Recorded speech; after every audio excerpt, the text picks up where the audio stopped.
Reading comprehension adalah pemahaman membaca. Pemahaman membaca adalah kemampuan untuk membaca teks, mengolah, dan memahami maknanya. Ada beberapa tips untuk mengerjakan reading comprehension. Pertama, read the question. Yang kedua, figure out what the type of question it is. Yang ketiga, circle the keywords, scan them, and look for them. Yang keempat, get familiar with skimming and scanning. Dan yang terakhir, practice a lot. Yang pertama, read the question first. Seringkali, insting banyak orang ketika mengerjakan soal reading comprehension test adalah membaca teksnya terlebih dahulu, kemudian baru membaca pertanyaannya. Tapi nyatanya itulah yang bikin waktu mengerjakan soal cepat habis. If you read the question first, then you will know what answer you need to look for in the text. Jadi, tips pertama untuk mengerjakan itu membaca soalnya dulu baru membaca teksnya.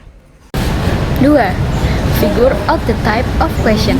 Di langkah kedua ini, kalian cukup lihat dulu itu tipe pertanyaannya seperti apa. Bisa sinonim, antonim, main idea, outer purpose, atau cause and effect, dan lain-lain. Kalau tipe pertanyaannya udah jelas, kalian jadi tahu harus fokus ke bagian mana. Jadi nggak perlu baca teks dari atas sampai bawah. 3. Circle the keyword and scan them. Selanjutnya, tinggal lingkari kata kunci dari pertanyaannya, biasanya nama, angka, tahun, atau 5W dan 1H. Setelah itu, langsung scanning teks sambil mencari keyword itu atau bentuk sinonimnya. Kalau udah ketemu, baca sedikit bagian sekitarnya. Nah, biasanya jawabannya langsung ada di situ. Nah, poin keempat yaitu get familiar with skimming and scanning. Yang pertama, skimming. Skimming merupakan teknik.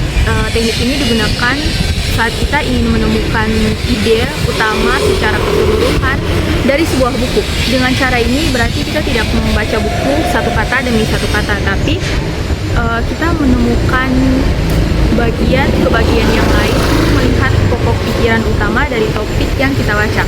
Yang kedua ada scanning. Scanning ini teknik membaca untuk mendapatkan informasi spesifik secara cepat dan akurat. Biasanya scanning ini digunakan ketika kita sudah mengetahui apa yang ingin kita cari, sehingga kita akan berfokus pada isi buku yang spesifik. Nah, kita harus berlatih nih untuk menggerakkan mata ataupun membalikan halaman buku secara cepat untuk menemukan kata atau frasa yang kita cari. Oke, yang terakhir ada practice a lot. Terakhir dan gak kalah penting, banyak-banyak latihan. Latihan ini tentunya nggak harus mengerjakan soal aja loh, tergantung dari kemampuan membaca, apa yang ingin kamu kuasai. Misalnya, kamu ingin memiliki vocabulary yang beragam, sinonim dan antonim, dan memahami teks.